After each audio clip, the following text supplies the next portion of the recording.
It was shortly after Russia got the equaliser. You just saw this kind of hole emerging in the stand with empty seats. And then you saw that it was actually Russian fans climbing across the barrier and then pushing England fans back, if you like. There were some clashes, but I think a lot of the English fans just tried to run away and get away from it. What sort of retaliation was there? To be fair to the English fans, I didn't see too much retaliation. I was in a stand probably across the pitch from it, so I wasn't close enough to see it in detail. But you just saw everybody running in the other direction. I think the video that we sent you shows that.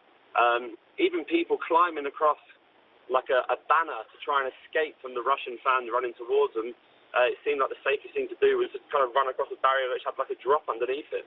Yeah, it seemed like quite a big drop and a risk to take.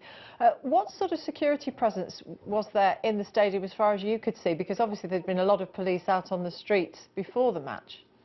Yeah, I think inside the stadium, I didn't really see any police at all. I think there was a lot of stewards knocking about and people in high-vis jackets. But when the violence broke out and when there was the flares and when there was the fights that went on to get me, nobody went over to the Russian fans. Nobody came over anywhere. I didn't see any police in the ground apart from like the stewards. What was the... How many casualties do you think there were? We've heard some reports that possibly women and children were trampled upon because of the panic. Yeah, I could definitely see that. It was a real big kind of stampede of people like trying to escape and trying to get out of the stadium. You saw people climbing over a wall and then running up a tunnel, which obviously let you out of the stadium because they could just see what was about to happen. It was just kind of getting more and more crushed, and there was, yeah, it just seemed a little bit chaotic and not much control at all. It took a long time before anybody even came over and tried to stop more Russian fans kind of coming into the English fan section there. And who tried to do that? Who tried to stop them?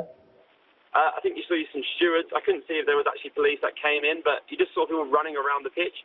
But again, most of them were kind of the volunteers or people that just didn't really have any authority to control the Russian fans or football fans of any type, really.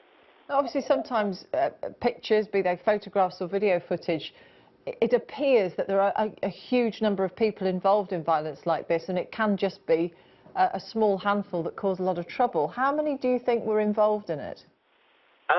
I mean, it's difficult to say. I think the